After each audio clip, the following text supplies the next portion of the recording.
السلام غزاله ديالي، كيف بقيت مع صحيحه؟ في امان الله. اموركم هانيين؟ ناشطين مهنيين؟ صحيحه لاباس. اليوم البنات جبتكم واحد الوصفه غزاله ديال الشعر، كيراتين طبيعي، وصفه ساهله مهله كما عودتكم.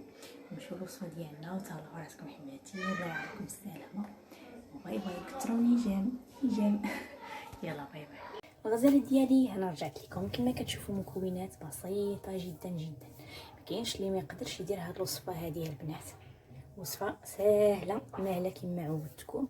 غادي نقطو زريعه الكتان البنات، غادي نطحنوها مزيان. هذه غادي نستافدوا من لو جيل ديالها ونستافدوا منها كلها، ماشي غير بحال دابا ملي كناخذوا لو جيل ديالها حتى هو كيعطي واحد النتيجه زوينه، ولكن ملي غادي نطحنوها كلها غادي نستافدوا منها كامله. المهم كنطحنوها مزيان. غادي نجيبوا اي شامبوان عندنا في الدار ديالنا، كنستعملوا بونتين ولا اي حاجه عندك في الدار ديالك كتستعمليها كتغسلي بها، اللي هو اللي غادي ديري. بالنسبه هاد لاكام البنات راها روعه روعه روعه. ماشي كندير لها بيبليسيتي ولا شي حاجه، راها زعما واحد الشامبوان اللي ما عمرني طحت فشي واحد بحاله، وحق الله الا موالفه كنشري ما غلا منه وما كيديرليش ديك النتيجه اللي دار لي هذا. هاد الشامبوان هاد لاكام هادي عندك، انا جربت هادو وجربت النواغ ديالهم بجوجهم غزالين. اما بحال داك البلوسيال هذا ما عمرني جربته، بعدا هادو جربتهم البنات صدقوا روعه. لا هو لا الديميلور ديالو غزال، الا درتو راه والله العظيم ما ترحموني عليه. المهم البنات غادي نحتاجو الشامبوان ديالنا ونحتاجو قريعه. هاد الوصفه البنات راها كتبان من الاستعمال الاول ديالها، كتبان. غادي ديروها ان شاء الله، زعما الاستعمال الاول غادي تحسوا بواحد الفرق زوين. غادي نحتاج معلقات ديال زريعه الكتان، وغادي نعمروا القرعه النص ديالها. يبغى بحال دابا يدير 4 المعالق ويعمر القرعه ديال حتى الفم، وهذاك اللي بغيتو. المهم انا نعمر النص ديالها كامل.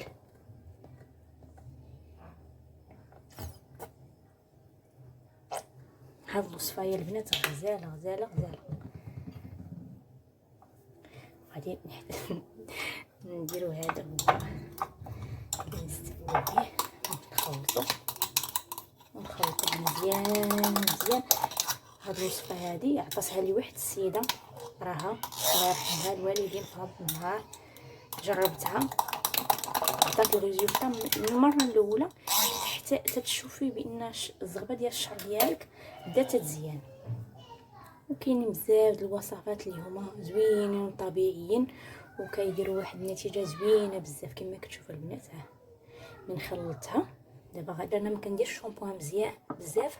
الشامبوان بزاف البنات ما تبقاوش بحال دابا اللي عنده شعرو زيتي هو اللي يدير جوج ديال لي كوش، اما اللي عنده ناشف يديروا غير كوش واحد ويرغوي مزيان وغسل شعيرو مزيان راه كافي. بالنسبه اللي عندهم شعرهم مزيت هو اللي يدير الكوش الاول والكوش الثاني، اما اللي عنده ناشف راه غير واحد راه كافي. حتى تسالى لنا القريعه وثاني نعاود اخرين.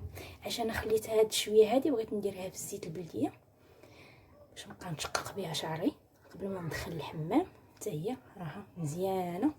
ونقبطها وغادي نديرها في زيت البلديه ونخليها في واحد القريعه مده اسبوع هكايا، وعاد نبقى ندهن بها الشعير ديالي.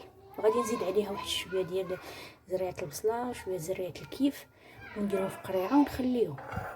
المهم البنات كنتمنى من الله الوصفه ديالنا تنال الاعجاب ديالكم، وسهله ماهله. الا ما بغيتوش ديروها البنات وردوا عليا هاد الوصفه هذه من ديروها، ردوا عليا في الكومونتير شنو هي النتيجه ديالكم اللي خرجت لكم في الشعر ديالكم. وتهلاو في راسكم حبيباتي، وفي وصفه جديده ان شاء الله يا ربي. وكثروا ملي لايك اللي خطبكم عليا بديك الكومونتير، كتفرحوني، كتزيدوا تعطوني واحد الطاقه اللي هي الفوق الفوق الفوق. وتهلاو فراسكم حبيباتي، والله يسخر لكم والله يسر لكم حبيبتي.